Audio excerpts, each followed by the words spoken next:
రాత్రి 7:30 మీ ఈటీవీలో.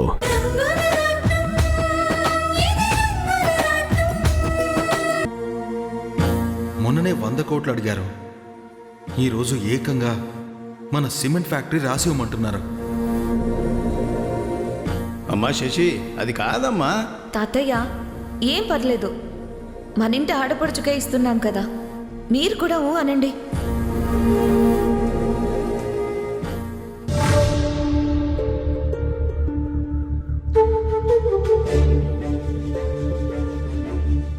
ఆదిత్య, వదినా,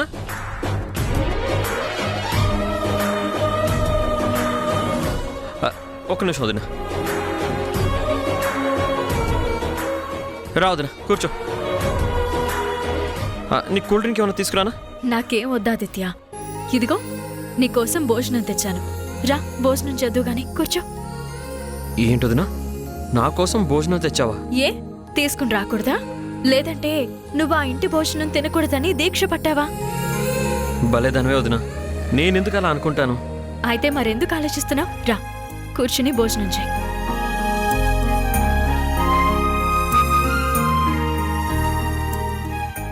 నాకు తినాలనిపిస్తున్నా ఇంటి దగ్గర జరిగింది గుర్తు చేసుకుంటే మాత్రం తినాలనిపించడం లేదు వదినా. ఏంటి ఆదిత్య, ఇంటి దగ్గర ఏం జరిగింది? నిన్న ఇంటికి అమూల్య వచ్చినప్పుడు రామన్నయ్యతో పాటు నేను ఇంటికి వచ్చాను వదినా. లోపలికి రాకుండా బయటే ఉండి అమూల్యని చూసి వెళ్దాం అనుకున్నాను. కానీ ఆ నాగేంద్ర అడగగానే శశి వదిన సిమెంట్ ఫ్యాక్టరీ ఇస్తాననడం నాకు నచ్చలేదు వదినా. అసలు ఆ నాగేంద్ర ఎలాంటివాడో, ఆ చందు ఏంటో ఆ మాత్రం తెలియకుండానే ఆ ఫ్యాక్టరీ ఇస్తానంటుందా అనిపించింది.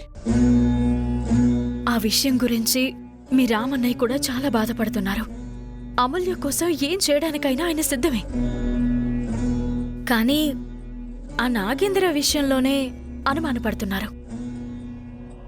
నాకైతే ఆ శశి మీద కూడా డౌట్గా ఉంది. నీకే కాదు వదినా, నాకు డౌట్గానే ఉంది. నా మీద అన్ని అబద్ధాలు చెప్పి డ్రామాలాడి నన్ను బయటికి పంపించిన మనిషి అడగగానే వెంటనే ఆయనకి మొన్న 100 కోట్లు ఇచ్చి ఈరోజు ఫ్యాక్టరీ ఇచ్చేస్తుందా?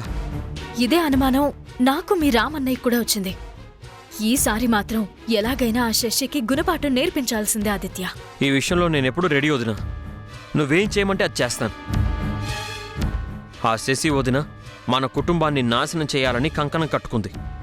నేను ఇంట్లో లేకపోయినా సరే ఆ ఇంటిని కాపాడడం నా బాధ్యత వదినా. ఏం చేయమంటావో చెప్పొదినా. ముందు నువ్వు భోంచేయి, తర్వాత ఏం చేయాలో చెప్తాను, సరేనా?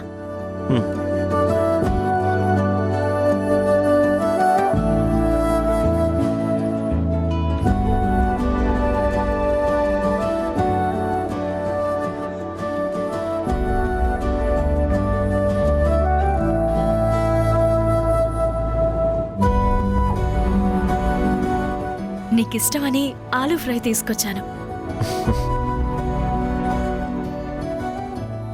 తిను. అబ్బా, అయ్యో, ఏమైంది? ఏమైంది ఆదిత్య? ఏం లేదు వదినా. ఏం లేకపోవడం ఏంటి? చూపించు. ఏంటి ఆదిత్య, ఏమైంది? అది వర్క్ చేస్తుంటే స్క్రూ డ్రైవర్ పొరపాటున గుచ్చుకుంది వదినా. పర్లేదు వదినా, ఏం కాదులే. ఏం అవసరం లేదులే, నేను కలిపి పెడతా. నాకు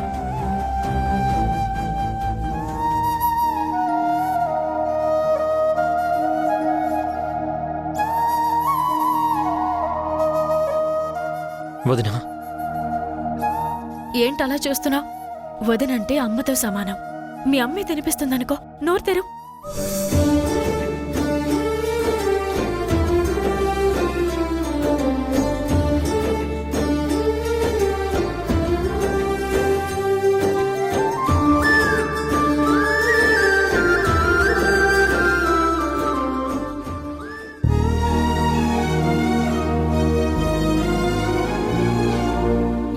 ఏమైంది ఆదిత్య? అమ్మ గుర్తొచ్చింది వదినా. నేను కాలేజ్కి వెళ్తున్నా సరే అమ్మే కలిపి ఇలాగే తినిపించేది. నేను కాలేజ్కి వెళ్తున్నా కూడా ఏంట్రా చిన్నపిల్లాళ్లాగా అంటూ విసుక్కుంటూనైనా తినిపించేది. మళ్ళీ ఇప్పుడు నువ్వు తినిపిస్తుంటే ఆ రోజులు గుర్తొస్తున్నాయి వదిన.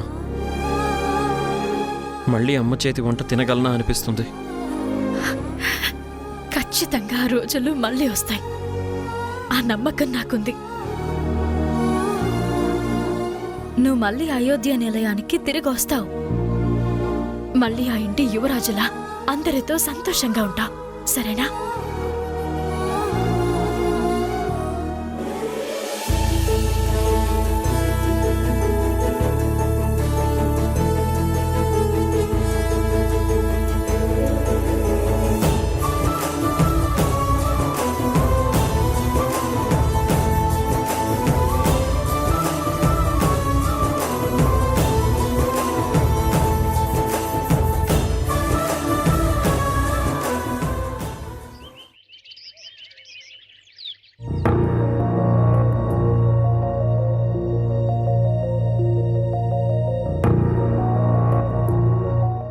ఏంటి ఎవరో కనిపించట్లేదు?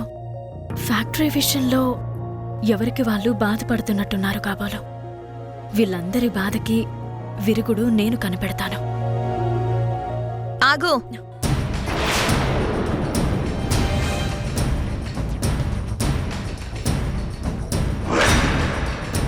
ఎక్కడికి వెళ్ళొస్తున్నావు? నీకు చెప్పాలా? నువ్వు చెప్పకపోయినా నాకు తెలుసు. నువ్వు ఆదిత్యని కలిసి వస్తున్నావు కదూ? నువ్వు ఊహించి చెప్తున్నావో లేక నా వెనకాల మనుషుల్ని పంపించి తెలుసుకుని చెప్తున్నావో నాకైతే తెలీదు, కానీ నువ్వు చెప్పింది నిజమే. నేను ఆదిత్య దగ్గరికి వెళ్ళి అతనికి భోజనం తినిపించి మరీ వస్తున్నాను.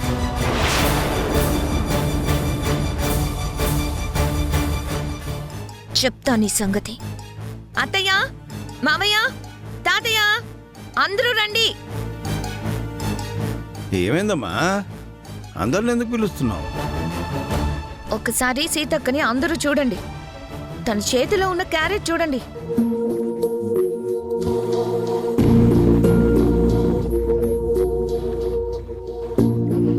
తను ఇప్పుడు ఎక్కడికి వెళ్ళొస్తుందో తెలుసా? ఆ క్యారేజ్ తీసుకుని గ్యారేజ్కి వెళ్ళి ఆదిత్యకి భోజనం పెట్టి తన కడుపు నింపి మరీ వస్తుంది. నిజంగానా సీత? అవునత్తమ్మా, తన కోసమే క్యారేజ్ తీసుకుని వెళ్ళాను. పాపం చాలా ఆకలి మీద ఉన్నాడేమో, మెతుకు మిగల్చకుండా మొత్తం తినేశాడు. చూసారా? తప్పు చేసింది కాకుండా తనేదో పెద్ద ఘనకార్యం చేసినట్టు ఎలా మాట్లాడుతుందో చూడండి. తప్పు చేశానా? నేను చేసింది తప్పెలా అవుతుంది? తప్పు కాకపోతే మరేంటి? ఆదిత్యని ఇంట్లోంచి బయటికి పంపించావు. వాడికి ఇంటికి ఏ సంబంధం లేదు. వాడికి ఇంటి నుంచి భోజనం తీసుకుని వెళ్ళడం ఏంటి? మరిది గారు, ఈ ఇంటి నుంచి బయటికి వెళ్ళినంత మాత్రాన ఆదిత్య ఈ ఇంటి మనిషి కాకుండా పోతాడా? మనస్పర్ధలొచ్చి దూరం అయిపోతే రక్త సంబంధాలు, వారసత్వాలు దూరం అయిపోతాయా?